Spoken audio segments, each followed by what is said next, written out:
નવા નિયમો જાહેર કરાયા ત્યારે ઓલપાડ તાલુકાના સરપંચ હોદ્દેદારોએ તે નિયમોને આવકાર્યા છે। નિર્ણયને આવકારી સરકારના પગલાંની સરાહના કરાઈ। ભ્રષ્ટાચાર ગેરરીતિના આરોપની તપાસ થશે। હોદ્દેદાર સામે કોઈ પણ વ્યક્તિ ફરિયાદ કરી શકશે।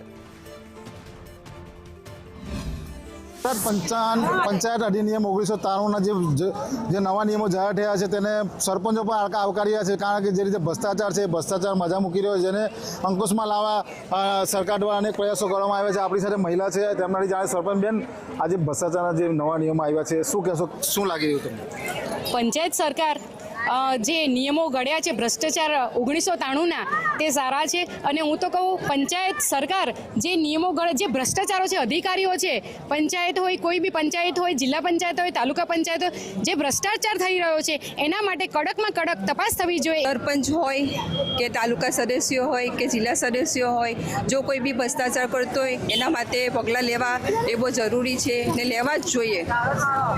ભ્રષ્ટાચાર નાબૂદ કરવા માટે સરકાર દ્વારા જે કાયદાઓ લાવવામાં આવ્યા છે, શું કહેશો, કેવો કાયદો છે? સારો છે કે સારો કાયદો છે ને નામક થવું જોઈએ, જે છે તે તપાસ થવી જોઈએ, ના થવી જોઈએ। આ મહિલાઓ માંગ કરી રહ્યા છે।